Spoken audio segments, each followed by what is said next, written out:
My name is Leighton D'Antoni. I'm an assistant district attorney in Dallas, Texas, and this is Justice, Cold, Delayed, and Delivered, the FGG case study of the state of Texas versus David Hawkins. This case was funded by the National Sexual Assault Kit Initiative grant from the BJA. My journey in this specific case really started back in March of 2018. I was reading a book by Michelle McNamara called I'll Be Gone in the Dark, which chronicled the search for the notorious Golden State Killer, who at the time of the book's release in early 2018 had not been identified or arrested. But it was just, about a month after I finished the book in April of 2018 that a big announcement came that they had identified and arrested a man as the Golden State Killer.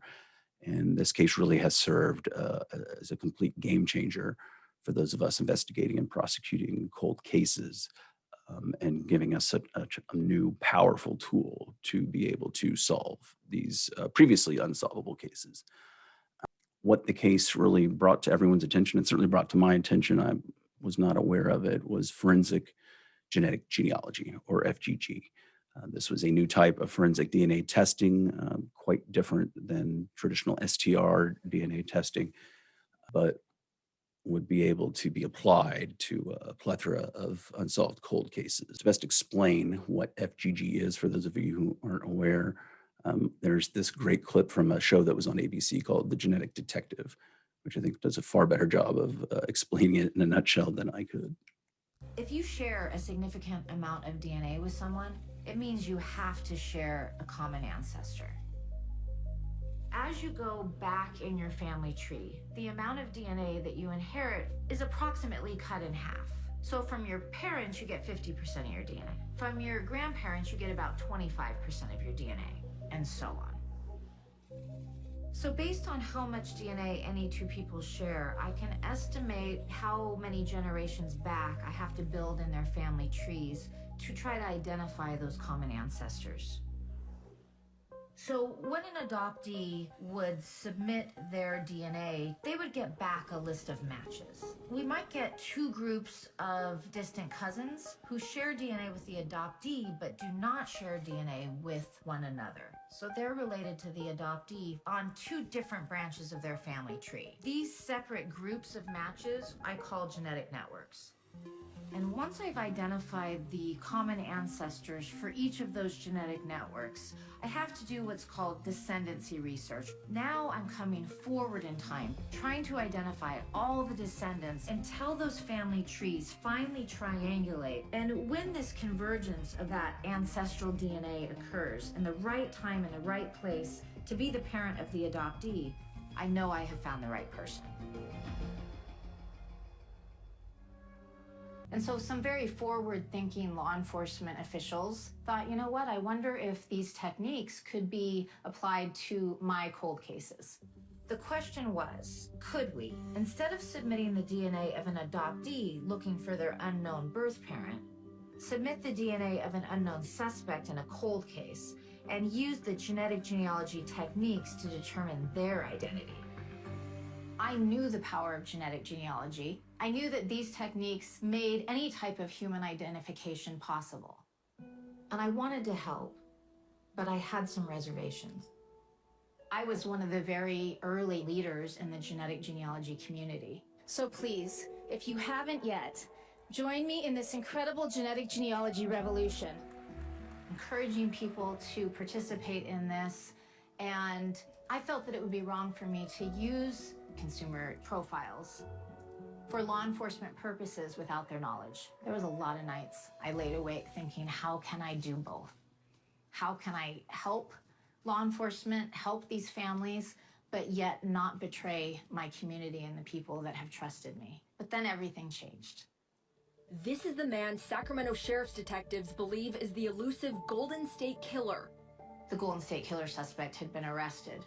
I just froze because I knew.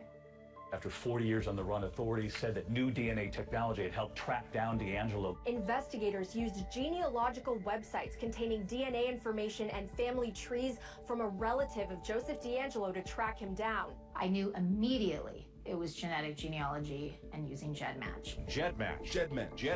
GEDmatch is a public website. Anyone who's tested their DNA at the commercial DNA testing companies can upload their raw data file to GEDmatch.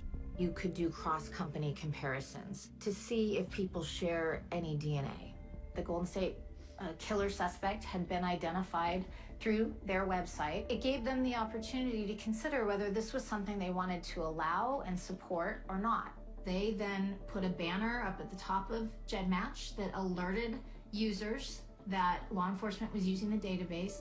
And so once that happened, my ethical issues basically disappeared.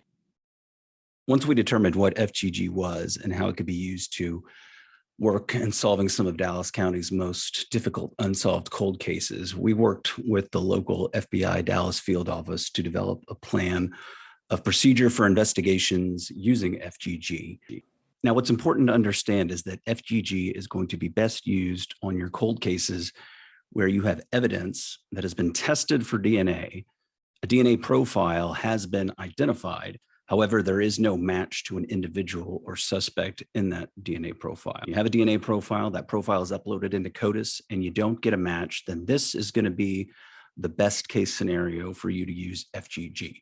So what we did in Dallas is we took these new protocols, we understood what kind of cases we were looking for, and we tried to find our most serious cases that had DNA profiles that we had never been able to match to a specific person. There was a series of violent home invasion, sexual assault at gunpoint cases in Dallas in the early to mid 1980s. All of these cases took place in the same area of town, a cluster of apartments where a bunch of young professionals, a lot of women were living by themselves. 4 of the women in these cases did in fact go get sexual assault exams at hospitals. And while DNA was not available to investigators at the time, these were the cases that we were able to go back and use new and improved forensic DNA testing technologies to help solve. Swabs were tested for DNA, but that didn't actually occur until between 2005 and 2007. These sexual assault kits were tested for DNA. That's where the DNA profiles were discovered, uploaded into CODIS. However, as we said, there were no matches. We then learned that there were 2 other cases in Shreveport, Louisiana, where they had unsolved cold case aggravated sexual assault cases with the same DNA profile. So we had our 4 cases in Dallas, we had 2 cases in Shreveport, a total of 6 cases with the same male DNA profile that went unsolved. So this case presented to us as an excellent candidate to be the first FGG case in Dallas County.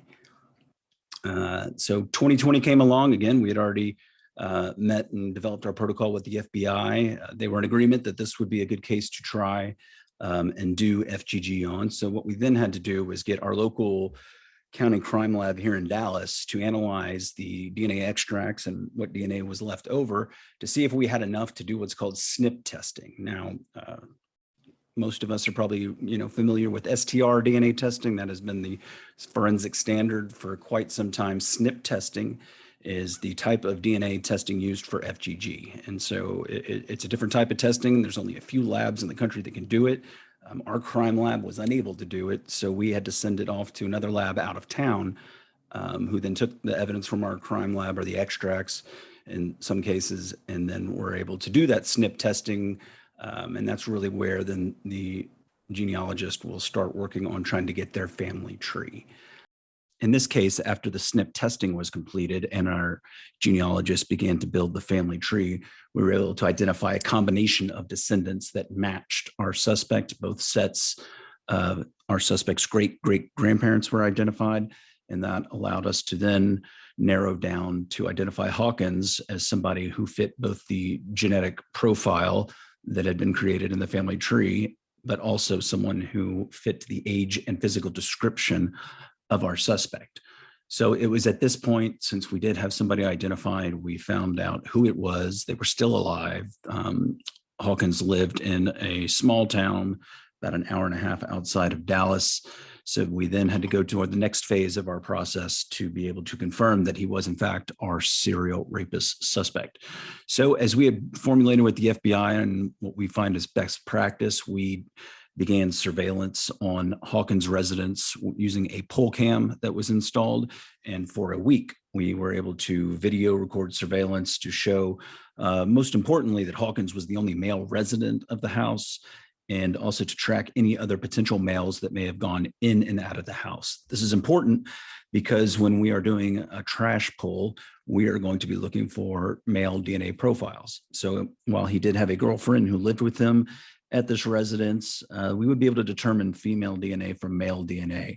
But we wanted to make sure that he was going to be the only male contributor of DNA to items we pulled from the trash. So after a week of surveillance, again, he was the only one that lived there. No other males went in and out. That next week when he put his trash out, we pulled it and we were able to select some items we felt would have his DNA on it. I believe there was at least a beer can and a beer bottle. Those were submitted to our local crime lab for STR DNA testing. And sure enough, that STR DNA profile was an exact match to the DNA profile from our sexual assault kits from all the way back in the 80s. It was at this point that we were able to determine that we had our right guy. We went and got a search warrant and an arrest warrant from a district court judge. And in August 2020, the FBI led an arrest team to arrest Hawkins. He was arrested. We did serve that search warrant on him, not only for his residence, but for his buccal swab, because ultimately it would be that buccal swab that we would be presenting in court as showing as a match to the DNA from our case. We did get that buccal swab and sent that buccal swab off to get the STR DNA confirmation. And even before the testing had been completed, I received a call from his lawyer in September of 2020. He indicated to me that Hawkins not only wanted to confess to the 4 cases that we had just arrested him on, but wanted to go ahead and come clean and confess to over 30 home invasion aggravated sexual assaults that took place while primarily in Dallas, in the Dallas area, other parts of Texas, Louisiana, and Arkansas. Again, then we got the STR DNA testing confirmation. It came back again, positively identifying David Hawkins as our serial rapist. And again, what's important about the STR DNA testing is this is going to be the testing that we use in court. We're not going to be presenting evidence of the FGG or the SNP testing because ultimately it's going to be that STR DNA confirmation testing and the analyst from our crime lab who's going to be presenting that evidence to a jury. We're using FGG as an investigative tool to identify a suspect, but it will not be the evidence used to identify in court or at a jury trial. And again, that STR DNA profile, here was one of the results from the 1985 sexual assault kit. Here we see that David Hawkins' sperm cell fraction that was positive for spermatoza, and the likelihood or the probability of it being him were 1 in 10 trillion, which is the highest number our local lab will report out. Again, the STR DNA testing, that's what's going to be used in court, not the FGG.